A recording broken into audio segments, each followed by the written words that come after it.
Hello friend, नमस्ते, सत श्री अकाल। कैसे दिल का हाल हो, शायद कुछ बातों का कमाल। अच्छा, कुछ सवालों के जवाब हमें इतना परेशान कर देते हैं कि हम लोग उस वक़्त खुद बेचैन रहते हैं कि इस सवाल का जवाब हमें तुरंत मिल जाए।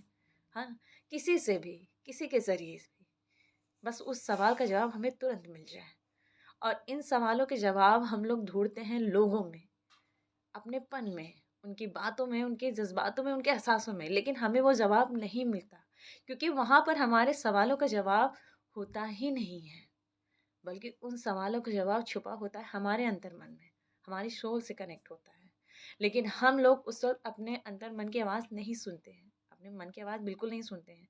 हम यही चाहते हैं कि बस हमारी जो अंदर बेचैनी उठी है इस सवाल की वजह से, उस बेचैनी को बस कैसे कैसे भी करके शांत कर दिया जाए।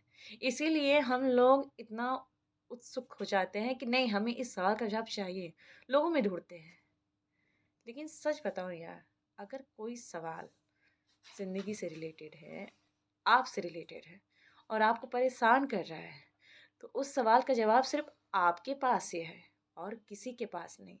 हाँ, उस सवालों के जवाब में वक़्त लग सकता है, लेकिन उन सवाल का जवाब आपके वक़्त के अलावा और आपके अलावा कोई दूसरा नहीं दे सकता। इसीलिए कहते हैं पेशेंस रखिए, धैर्य रखिए, सब्र करिए। कुछ सवालों के जवाब वक़्त पर ना मिले तो ही ठीक होता है, क्योंकि वो वक़्त सही नहीं होता और जब वक़्त सही होता है ना, तो चीज़ें हमें समझ आ जाती है कि उस वक़्त हम अगर हमें जवाब मिल गया होता, तो हमें जवाब की अहमियत पता ही नहीं होती। इसीलिए अगर कोई सवाल आपको ज़िंदगी से रिलेटेड परेशान कर रहा है, तो उसे लोगों में मत ढूँढिए, वक़्त दीजिए और खुद में ढूँढिए।